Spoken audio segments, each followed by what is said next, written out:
On a hill above Kagoshima, a few hundred men drew their swords against an army of 30,000 rifles. September 1877.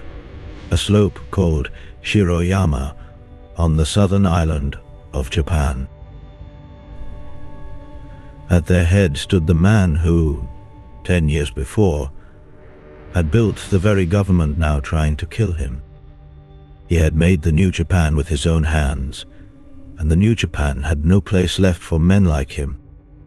And so, the last samurai would die, fighting the future he himself had set loose. This is the story of the losing side. For almost 700 years, Japan had been ruled by the sword. Power belonged to the samurai, a warrior class bound by honor, loyalty, and the blade. Above them all sat the shogun, a military lord who governed in the emperor's name. The emperor himself was a sacred figure, kept in his palace, with little real power at all. For over 2 centuries, this old order had sealed Japan off from the outside world. Then in 1853, American warships sailed into the bay, and everything began to crack. Foreign powers forced Japan open, and the proud old country suddenly felt weak and exposed. Many young samurai burned with shame and looked for someone to lead them out of it. One of them would become the most beloved warrior in all of Japan. His name was Saigo Takamori, a low-ranking samurai from the southern domain of Satsuma. He was a giant of a man, broad and powerful, with calm eyes and a heart his men would follow anywhere. He believed in the old virtues: sincerity, sacrifice, and absolute loyalty to the emperor. Saigo came to believe that the shogun had failed, and that Japan must be reborn around the emperor himself.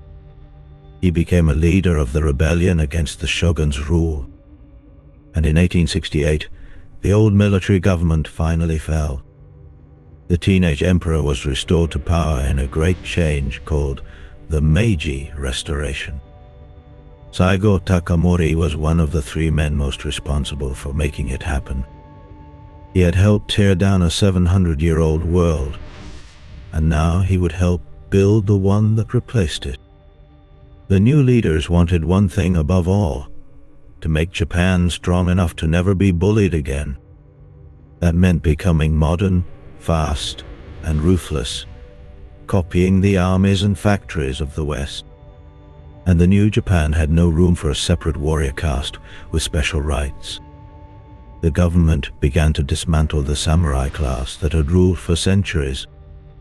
Their old domains were abolished. Their guaranteed salaries were cut, then taken away entirely. A new conscript army of ordinary peasants with rifles replaced the warriors of old. Then came the final blow. Samurai were forbidden to carry their swords in public.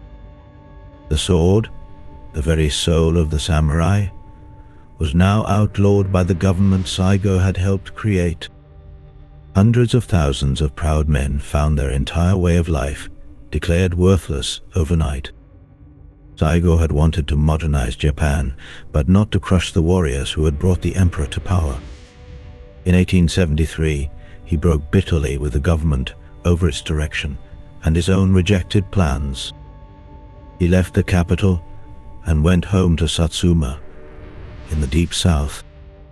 There he opened private academies where young samurai studied and trained, keeping the old spirit alive. Thousands of disaffected warriors flocked to him, men with nothing left but their pride and their blades. The government in Tokyo watched the south with growing fear. A storm was gathering around the most famous man in Japan, whether he wanted it or not. If you enjoy these stories of historical downfalls, take 1 second to subscribe to the channel. Now, back to the rebellion that ended the age of the samurai. In early 1877, the government sent agents and ships south, trying to seize the weapons stored in Satsuma. Rumors spread that they had also come to assassinate Saigo himself. His furious young students rose up before he could stop them, attacking government arsenal. The decision was taken out of Saigo's hands. His men were already in open revolt. Reluctantly, the old warrior agreed to lead them. If they were to die, he would die with them. An army of some 20,000 samurai gathered under his banner. They marched north with their swords, their honor, and an unshakable faith in their commander. Their plan was bold: to march all the way to Tokyo and lay their grievances before the emperor. But first, one great fortress stood in their path. That fortress was Kumamoto Castle, one of the strongest in all of Japan. Saigo's army threw itself against its walls in February of 1877. The samurai fought with breathtaking courage, charging again and again with their blades. But the castle's modern garrison held, dug in behind cannon and rifle fire. For nearly 2 months, the rebels besieged Kumamoto and could not break it. And while they were pinned down there, the government's true strength came into view. The imperial army poured south. By the tens of thousands, peasants drilled with modern rifles and artillery. These were the very conscripts the samurai had despised as beneath them.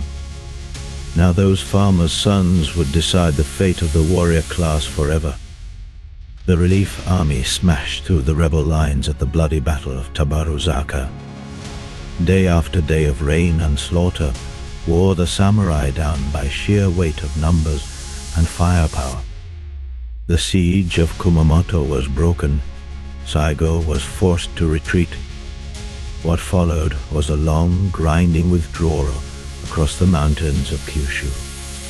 The rebel army, once 20,000 strong, bled away in battle after battle. Their ammunition ran low.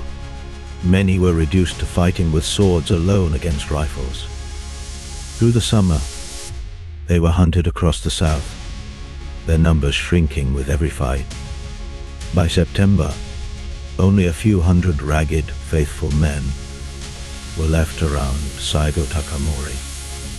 They made their way back home to a hill called Shiroyama, overlooking the city of Kagoshima. There, on that final hill, the last of the samurai dug in to make their stand. Around them, the imperial army gathered, some 30,000 soldiers ringing a few hundred swords. The government surrounded the hill with trenches, artillery, and even guns from warships in the bay. For days the cannon thundered, and the noose drew tighter around Shiroyama. In the last quiet night, the survivors are said to have shared seiken poems together. They knew the morning would be their last, and they met it without fear. Before dawn on September 24th, the final assault began with a storm of shellfire. Then the last samurai rose, drew their swords, and charged downhill into the rifles one last time. It was a charge straight out of the old world. Sword against gun, honor against numbers. Men fell at every step, cut down by volleys they could never reach. Somewhere on that slope, Saigo Takamori was struck by a bullet and gravely wounded. Unable to go on, the great warrior chose to die in the way of the samurai. With the help of a loyal companion, he ended his own life on the hillside. His followers carried his body away and hid it, so the enemy could not take his head. The few who remained drew their blades and charged into the guns until the last man had fallen.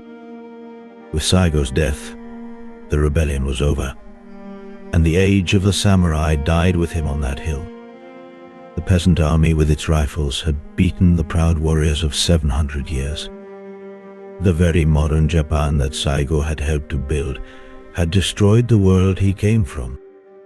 And yet, the government could not bring itself to erase him. Within years, the emperor pardoned Saigo Takamori and restored his honor in full. Today he stands in bronze in the heart of Tokyo, remembered not as a traitor, but as the last true samurai. He helped make a new Japan and then died for the old one, and history remembered him for both. This has been the story of the losing side.